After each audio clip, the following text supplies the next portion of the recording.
Kisah tentang Ya'juj dan juga Ma'juj. Tentu kisah Ya'juj dan Ma'juj ini tidak lepas daripada kisah seorang raja saleh yang bernama Dzulqarnain. Maka sebelum masuk pada kisah Ya'juj Ma'juj, maka kita akan mengenal tentang kisah raja adil yang bernama Dzulqarnain ini. Dan petikan kisah ada dalam suratul Kahfi ayat ke-83. Baik, kita akan baca suratnya dulu atau ayatnya dulu, baru kita akan kisahkan seperti apa Raja Dzulqarnain dan apa kaitan beliau dengan kisah Ya'juj wa Ma'juj ini. A'udzubillahi minasyaitonirrajim. Bismillahirrahmanirrahim. Yas'alunaka an Dzil Qarnaini Qul sa'atlu 'alaikum minhu dzikra. Dan mereka bertanya kepadamu wahai Muhammad tentang kisah Dzul. Katakanlah, akan kubaca kepadamu kisahnya.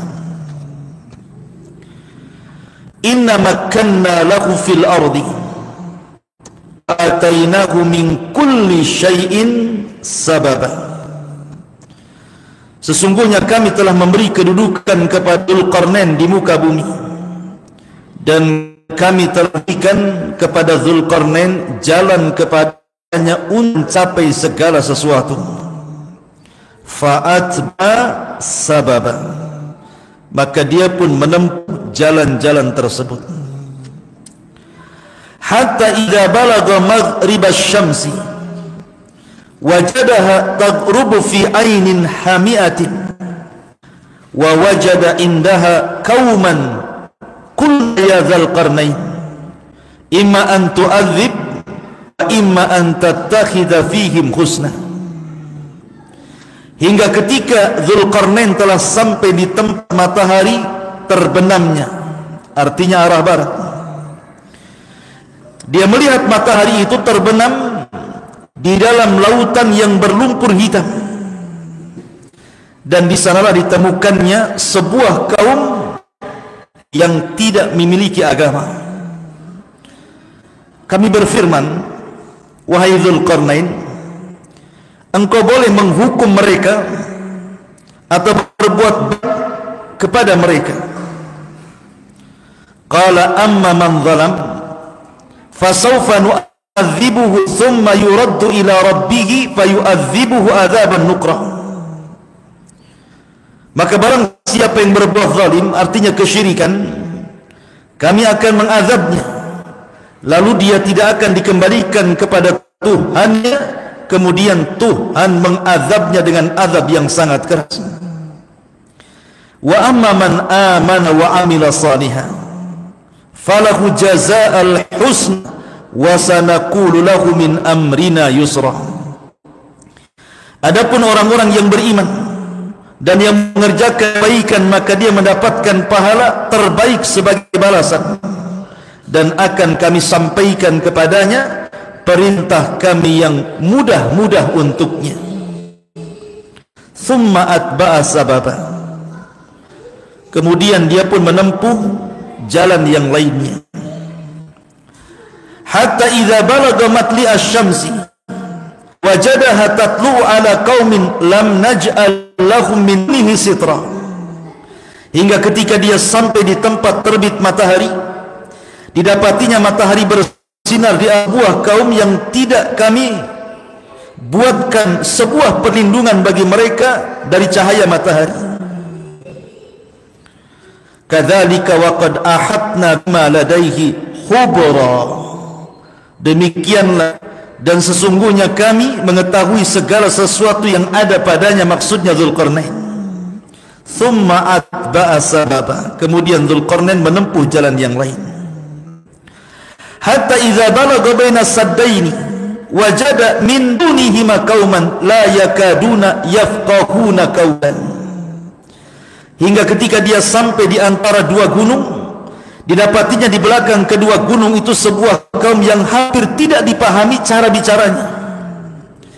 qalu ya dzal qarnain inna ya'juj wa ma'juj mufsiduna fil ardh. Dari sini mulai kisahnya.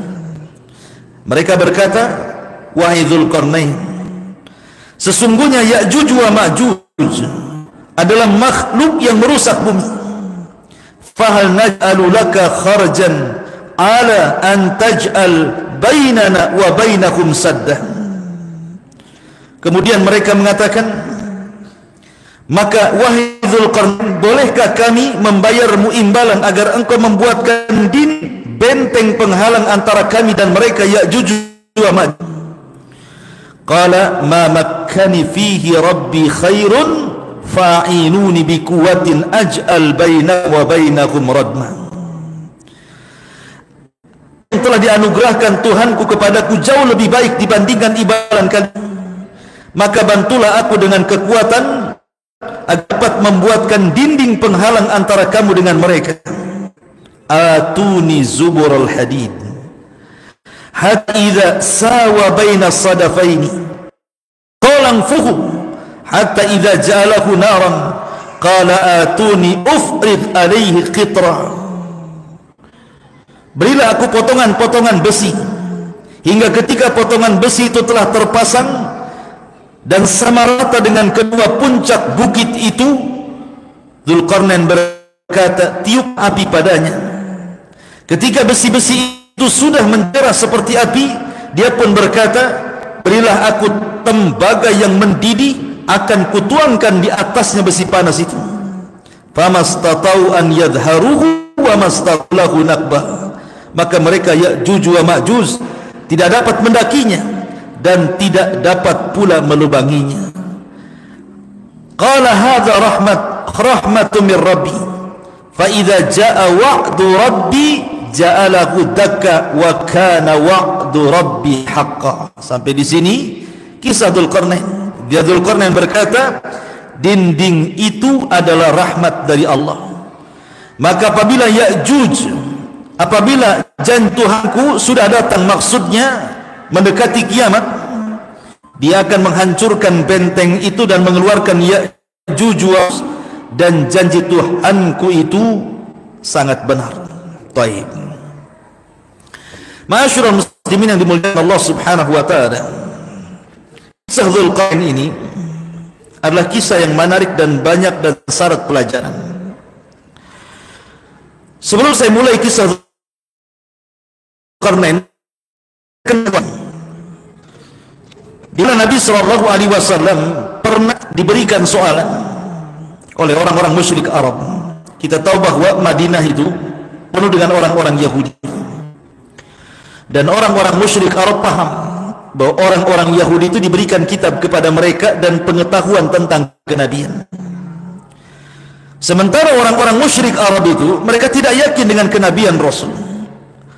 Maka mereka kemudian berusaha bertanya kepada orang-orang Yahudi Madinah. Berangkatlah tokoh Quraisy ini menuju Madinah bertanya soal kenabian.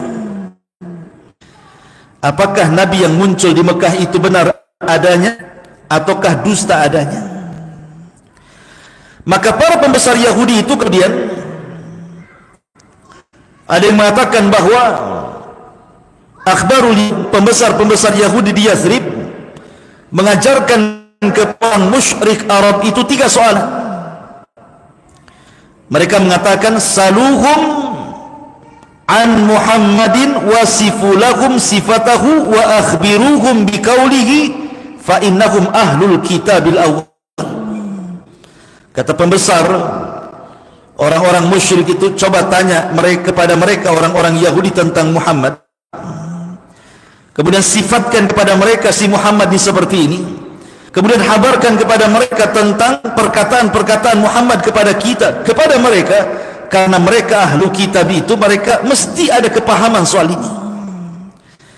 Maka kata orang-orang Yahudi itu, kalau memang dia seorang nabi, tanya kepada dia 3 soalan. Kalau seandainya dia sanggup menjawab, saluhu an thalathin, tanya soal 3 soalan, kalau dia bisa menjawab, fahuwa nabiyyun mursal, berarti dia memang nabi yang diutus. Tapi kalau dia tidak bisa menjawab, maka dia bukan seorang nabi, dustakan pengakuannya. Yang pertama, kata orang Yahudi, tanyakan kepada mereka, saluhu an fityatin zahabu fid dahril awal ma kana min amrihim. Tanya kepada si Muhammad yang ngaku nabi itu tentang anak muda yang ada di zaman dulu yang dalam sebuah gua, bagaimana ceritanya. Kalau dia seorang nabi mesti tahu ceritanya. Kemudian yang kedua, saluhu an rajulin tawafin qad balagha masyariqal ardi gharibaha. Tanyakan juga kepada si Muhammad itu tentang seorang laki-laki yang tawaf keliling dunia sampai mencapai ujung timur dan barat. Wa makana nabauhu, bagaimana ceritanya, kabarnya seperti apa. Kemudian yang terakhir, wasaluhu anur ruh, tanya juga tentang ruh, apa itu ruh. Jadi 3 soalan yang diakan orang-orang Yahudi kepada pembesar orang-orang musyrik Arab untuk ditanya kepada Rasul untuk menjelaskan kebenaran apakah dia seorang nabi atau bukan. Pertama, soal anak laki-laki atau para pemuda yang terjerembab dalam sebuah gua, bagaimana kondisinya.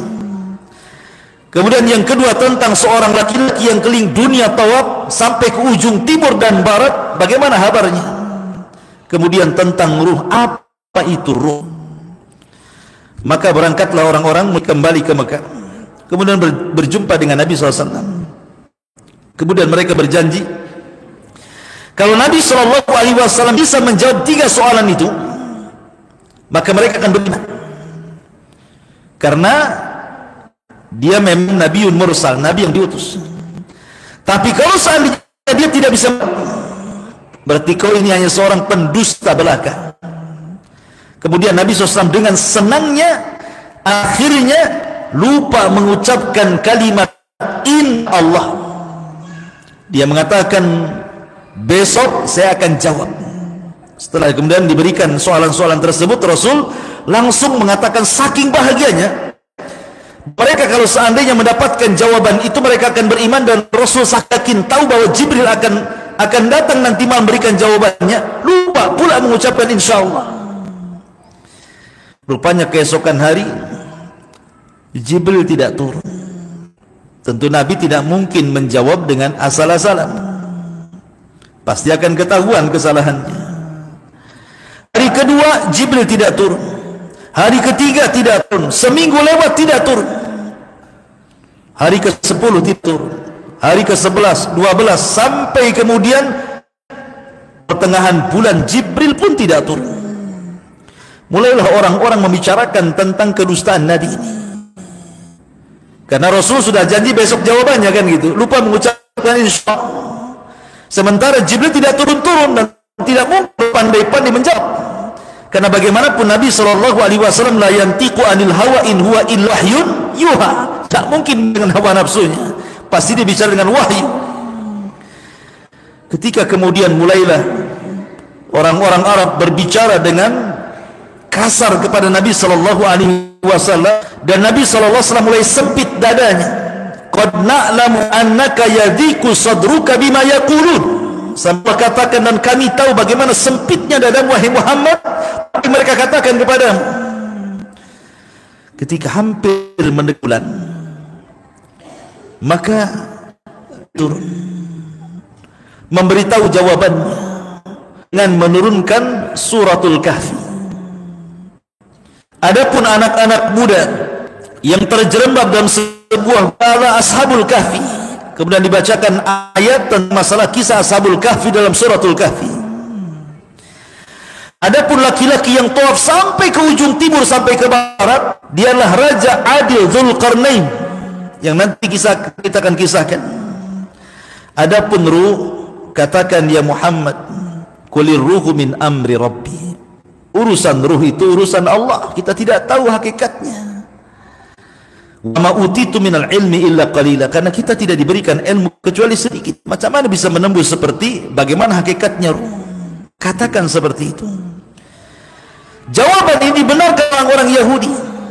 Tapi sekali lagi bahwa para pembesar musyrik Arab itu persis yang digambarkan di permulaan surah Al-Baqarah, a'anzartahum am lam tunzirhum la yu'minun. Kau beri peringatan mereka atau tidak, tetap saja tidak beriman mereka itu. Padahal sudah tahu jawabannya, enggak mau beriman juga. Begitulah wataknya, sifatnya orang-orang musyrik Arab. Makanya kenapa dakwah periode Mekah itu barometer tentang suksesi dakwah di tempat-tempat yang lain. Kalau seandainya Nabi SAW bisa merubah bangsa Arab di Mekah, maka Rasul akan lebih bisa merubah bangsa daripada Arab. Kenapa? Karena degil dan kerasnya orang-orang Quraisy itu. Berarti di situ ekstra sabar, ya. Kemudian juga ekstra menggunakan metode-metode dakwah dengan berbagai macam metode. Kalau seandainya Rasul berhasil, maka akan berhasil tempat lain. Karena orang-orang kaya itu digambarkan dalam Al-Quran asyaddu kufran wa nifaqo. Kalau kufur sekali, kalau nifak sekali, gitu maksudnya. Baik, dari sini kita tahu kisah Dzulqarnain. Di dalam surah yang saya tadi baca, Raja Dzulqarnain ini oleh Allah Subhanahu wa taala digambarkan tentang 3 rihlah, 3 safar. Pertama safar ke arah barat, kemudian ke arah timur, kemudian safar dijelaskan apakah utara atau selatan, yang jelas salah satunya. Tetapi Dzulqarnain sampai di sebuah tempat yang itu ada 2 bukit menjulang. Disitulah Nabi Dzulqarnain mendapati sebuah kaum yang ada kaitannya dengan Ya'juj. Ma'asyiral muslimin yang dengan Allah Azza wa Jalla, siapa Dzulqarnain ini? Ada yang mengatakan bahwa Dzulqarnain ini hidup di zaman Nabi Allah Ibrahim alaihi salatu wassalam. Dia hidup di zaman Nabi Ibrahim. Dan dia belajar kepada Ibrahim dan masuk Islam di tangan Ibrahim alaihi salatu wassalam Khalil Rahman. Keterangan Syekh Ibnu Utsaimin rahimahullahu taala. Bahkan dia pernah tawaf dan haji bersama Ismail. Artinya bahwa Dzulqarnain hidup di masa Ibrahim alaihi salatu wassalam, dan dia seorang raja. Seorang raja dari 4 raja yang menguasai dunia. Yang 2 mukmin dan 2 kafir. Yang 2 mukmin maksudnya Dzulqarnain dan Sulaiman, yang 2 kafir maksudnya Namrud dan Bukhtun Nasr. Yang ketiganya Al-Mahdi Al-Muntadhar, Imam Mahdi yang ditunggu itu juga akan menjadi raja penguasa dunia. Tapi yang jelas bahwa Dzulqarnain seorang raja adil, walaupun menjadi khilaf para ulama, apakah Dzulqarnain ini seorang nabi atau rajulun saleh? Apakah dia seorang nabi ataukah dia orang yang saleh? Karena dia punya mukjizat mampu membuat benteng untuk menghalangi sebuah kaum dari kerusakan Ya'juj Ma'juj, dan benteng itu tidak bisa dihancurkan dan tidak bisa dipanjat. Kalau bukan mukjizat apa namanya? Sehingga ada sebagian ulama mengatakan Dzulqarnain itu adalah nabi. Mukjizatnya membuat benteng pemisah antara Ya'juj dan Ma'juj dan kaum yang dirusak. Tapi ada yang mengatakan bahwa dia bukan nabi, dan ini yang raja yang kuat, bahwa Dzulqarnain itu raja yang bukan nabi. Dia raja yang saleh. Dia mengikuti syariat Ibrahim alaihi salatu wassalam dan berdakwah di atas syariat Ibrahim alaihi salatu wassalam. Dan Dzulqarnain raja yang menjadi percontohan para raja. Sehari-harinya dia gunakan untuk berdakwah, safar ke sana hari, dan tidak pernah duduk di atas singgasananya. Dia bukan seperti raja duduk kantor kepresidenan, tidak. Dia membawa seluruh pasukannya, dan pasukan Dzulqarnain itu lengkap. Ada ahli perangnya, ada ahli kedokteran, ada ahli pembangunannya, arsitekturnya sudah dibawa, semua ahlinya ada di situ. Makanya kenapa Allah Subhanahu wa taala mengatakan di dalam surah Al-Kahfi ini tentang Dzulqarnain ini, apa kata Allah? Allah mengatakan, wa atainahu min kulli syai'in sababa, dan kami telah memberinya untuk mencapai segala sesuatu berbagai macam jalan untuk Dzulqarnain. Artinya Dzulqarnain mau apa saja dia ada. Orang mau mengobati ada dokternya, mau buat jalan ada arsiteknya, mau buat bangunan ada pemborongnya, ya. Mau buat apa saja ada. Sehingga Dzulqarnain itu jalan ke sana kemari hanya memperbaiki saja. Jadi pemilik sebuah kampung, ketertinggalan kampung ini, maka diletakkan orang-orang cerdas untuk mengajarkan kampung itu sampai dia cerdas kalau dia beriman. Syaratnya beriman saja. Baik, di sini perjalanan pertama yang disebutkan dalam surah Al-Kahfi, Dzulqarnain berjalan ke arah barat. Ini yang pertama, beliau berjalan ke arah barat. Ada yang mengatakan perjalanan Dzulqarnain itu disebutkan dalam riwayat Abdullah bin Abbas radhiyallahu anhu 500 tahun. Beliau habiskan waktunya 500 tahun untuk berjalan ke barat, timur, dan ke sebuah daerah entah berantah yang di situ ada kaum yang kemudian meminta supaya dibentengi antara mereka dengan Ya'juj Ma'juj. Bayangkan 500 tahun jalan ke sana kemari. Ya. Untuk apa? Untuk dakwah. Yang pertama Allah mengatakan hatta idza balagha maghribasy syamsi wajadaha taghrubu fi aini hamiatin wa wajada indaha qauman qulna ya Dzulqarnain imma an tu'adzib wa imma an tazida fihim husna. Pertama jalan ke arah barat sampai akhirnya Dzulqarnain ini ke ujung matahari tenggelam, karena bahasanya di sini Allah Subhanahu wa taala mengatakan, lihat bahasa Quran, hingga ketika dia telah sampai di tempat matahari terbenam, artinya di ujung barat, ya, di ujungnya barat gitu ya. Dia melihat matahari terbenam di dalam lautan yang berlumpur hitam. Antum lihat kalau kita lihat lautan matahari mau tenggelam itu, ya kan? Maka semakin menggelam kan nampak semakin hitam, karena akan mengalami kegelapan, beralihnya ke malam kan begitu ya. Lah disitulah Dzulqarnain mendapatkan sebuah kaum yang tidak punya agama. Mereka tidak punya agama, tidak jelas menyembah apa. Maka Dzulqarnain pun kemudian menawarkan kepada mereka agar beriman kepada Allah Subhanahu wa taala.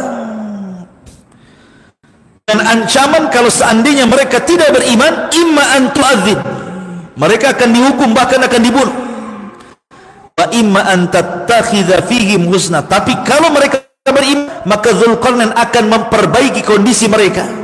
Butuh apa kalian? Mau jalan diperbaiki, kita perbaiki. Dokter kita ajarkan, insinyur kita letakkan, pasukan kita berikan. Itulah Dzulqarnain. Kemudian setelah arah barat, maka dia mulai ke arah yang lain, kebalikan dari arah barat, dia ke arah timur. Rupanya ketika sampai di ujung timur, Dzulqarnain mengatakan hatta idza balagha matli asy-syamsi wajadaha tatlu ala qaumin lam naj'al lahum min dunihi masitra. Aneh, Dzulqarnain mendapatkan sebuah kaum di ujung timur, mereka tidak punya rumah, tidak ada naungan antara kepala dengan matahari.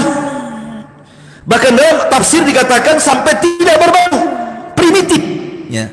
Jadi Dzulqarnain mendapati kaum yang sangat primitif, tidak pakai baju, tidak punya rumah. Bayangkan coba, zaman dulu gitu ya. Zaman dulu, ini kan Dzulqarnain ini berapa abad, ratusan tahun yang silam kan, ribu-ribuan kan itu. Jadi kaum yang sama sekali tidak ada sitra, tidak ada penghalang antara kepala mereka dengan matahari, maknanya tidak memiliki naungan rumah, semacam rumah. Dalam tafsir ada yang mengatakan tidak pakai pakaian telanjang, primitif. Lah Dzulqarnain pun mengajak beriman untuk diperbaiki. Kalau mereka mau beriman, maka kehidupan mereka akan diperbaiki. Tetapi mereka kufur, makanya di sini bahasanya amma man zalam. Adapun orang yang zalim, zalim di sini artinya melakukan kesyirikan. Karena di antara makna zalim itu adalah syirik. Inna syirka la zulmun adzim. Adapun orang-orang yang syirik menyekutukan Allah Azza wa Jalla, fasawfa nu'adzibu, kata Dzulqarnain, aku akan azab dia. Thumma yuraddu ila rabbi fayu'adzibu adzaban nukra. Kemudian ketika mereka pulang menghadap Rabbnya, mereka akan diazab lebih pedih dari aku, katanya. Di dunia sudah kuazab, di akhirat Allah azab balik dia. Dzulqarnain ya. Jadi mengancam mereka. Sudah selesai arah timur barat, disinilah kisah dimulai. Maka Dzulqarnain kemudian arah ke yang lain lagi, apakah selatan atau utara, wallahu a'lam, karena tidak dijelaskan. Yang jelas Al-Quran yang menyebutkan 3 arah saja, arah timur, kemudian ke arah yang lain selain barat dan timur, entah ke selatan entah ke utara. Yang jelas bahwa di sini Allah hanya mengatakan hatta idza balagha bainas saddaini wajada min dunihima qauman la yakaduna yafqahuna qaula. Ketika Dzulqarnain sampai di antara 2 gunung yang menjulang, didapatinya di belakang kedua gunung itu sebuah kaum yang hampir-hampir Dzulqarnain tidak bisa paham dengan bahasanya. Sampai dijelaskan ahli tafsir, saking Dzulqarnain tidak paham kamu ngomong apa itu, Dzulqarnain itu sampai menyiapkan 10 penerjemah. Disediakan 10 penerjemah itu.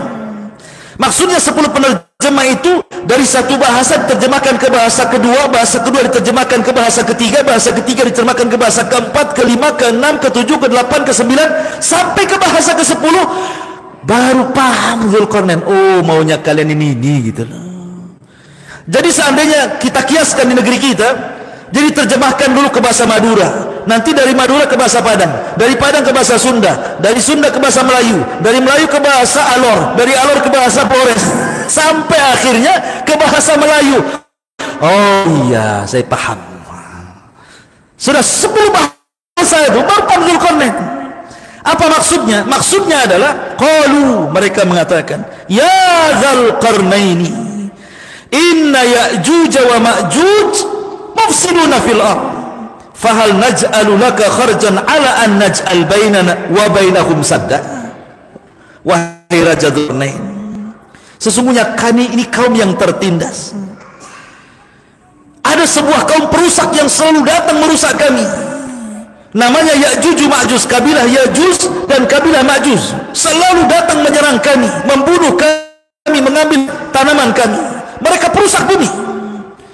Tolonglah kau buatkan kami benteng antara kami dengan mereka, kami beri upah. Berapa kau mau kami kasih? Asal kau jadikan benteng, pisahkan kami dengan mereka.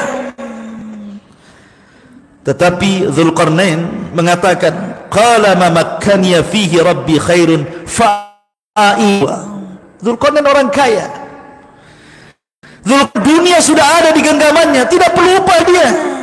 Dia mau apa ada di hadapannya. Semua jalan-jalan Allah bukakan kepada Dzulqarnain. Makanya dia ketika mendengar bahwa kalau engkau membuat untuk kami akan berikan upah, Dzulqarnain menjawab, apa yang telah dianugerahkan Allah kepadaku jauh lebih baik dibandingkan upah kalian.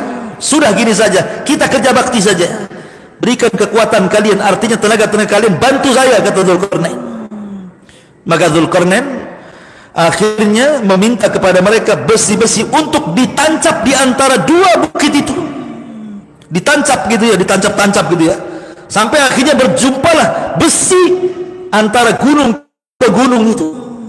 Setelah menjadi pagar, maka Dzulqarnain mengatakan, atuni zuburul hadid, berikan kepadaku potongan-potongan besi lain. Kemudian dia mengatakan, hatta idza sawa baina sadafaini qala fuhu hatta idza jalahu naran qala atuni ufrigh alaihi qitran. Kata Dzulqarnain, sekarang nyalakan api di bawahnya, kemudian didihkan tembaga. Maka setelah tembaga itu mendidih, direbus gitu ya, kemudian dicucurkan di antara besi itu, kayak dicor bahasa kitanya. Setelah besi-besi dicor jadi sebuah benteng. Jadi bukan adukannya itu bukan dari koral, bukan ya. Jadi langsung ufrig alaihi qitra. Jadi semuanya besi dan tembaga isinya itu. Makanya dari sini bantahan kepada orang-orang yang menganggap bahwa benteng Dzulqarnain itu tembok Cina. Kan ada yang menganggap bahwa benteng Dzulqarnain itu tembok Cina. Mana ada, tembok Cina bukan dari besi, bukan dari tembaga, dan pernah rusak, ya kan? Mungkin dibom saja bisa rusak gitu ya. Ini tidak bisa dirusak, karena memang benteng Dzulqarnain ini menjadi sebuah mukjizat, sampai-sampai kemudian Dzulqarnain Allah mengatakan famstatau an yadharu wa mastatau lahu naqba. Maka mereka Ya'juj dan Ma'juj tidak dapat memanjatnya saking tinggi dan tidak mampu menghancurkan dan melobanginya. Artinya ini mukjizat, siapapun tidak bisa merobohkan benteng itu. Sampai-sampai Safiyah, istri Nabi SAW, menggambarkan suatu ketika Rasul terkejut tengah malam dan bangun. Kemudian Rasul mengatakan, sungguh telah dekat keburukan bagi bangsa Arab. Sungguh dekat keburukan bagi bangsa Arab. Sesungguhnya benteng Dzulqarnain terlobangi oleh Dzulqarnain sekitar 1 dirham segini. Jadi Ya'juj dan Ma'juj bilang ngeker ya, Abang Karim ya. Jadi lubangnya itu sudah terkeker gitu kan. Tetapi mereka tidak bisa menghancurkannya. Sampai-sampai dalam riwayat Ya'juj wa Ma'juj itu, mereka kalau datang di pagi hari mereka untuk melubangi. Bayangkan jumlah mereka banyak. Setelah kemudian mereka membuat terowongan menembus benteng di bawah benteng itu, kemudian sudah taghrubus syams, matahari sudah tenggelam, maka pimpinan proyek mengatakan sudah, kita tidak usah menggali lagi, sekarang sudah malam, kita beristirahat, besok kita lanjutkan proyek kita. Rupanya ketika dari besoknya mau melanjutkan terowongan itu, balik lagi seolah-olah tidak pernah digali. Begitu ya. Sampai nanti di akhir zaman, pimpinan mereka itu, kepala proyeknya mengatakan, ghadan nahfiru insyaallah, sekarang kita istirahat, tapi besok kita lanjutkan proyek pembuatan terowongan ini insyaallah. Lihat, ketika pimpinan Ya'juj wa Ma'juj mengucapkan insyaallah, maka Allah jebol benteng itu. Dan ini penting mengucapkan insyaallah. Ketika Nabi tidak mengucapkan insyaallah, Jibril tidak turun-turun kan? Ini Ya'juj dan Ma'juj, makhluk yang jahat, ketika mengucapkan insyaallah berhasil dia. Menunjukkan keajaiban kalimat insyaallah. Jadi jangan lupa antum itu mengucapkan insyaallah, apalagi kalau besok datang atau tidak, insyaallah tak datang. Bukan gitu. Kalau tak datang jangan bilang insyaallah, ya nggak datang lah. Maksudnya kalau bilang datang insyaallah datang. Karena kalau seandainya tidak mengucapkan insyaallah, antum yakin bisa datang. Terkadang antum ada masalah, kecelakaan atau apa, nauzubillah, kita tidak tahu. Maka segala perjanjian itu dengan masyiatullah, kehendak Allah Subhanahu wa taala. Karena kalau seandainya kaki kita bisa melangkah, itu karena kehendak Allah, kalaupun tidak, semua karena kehendak Allah. Maka penting seseorang mengucapkan insyaallah.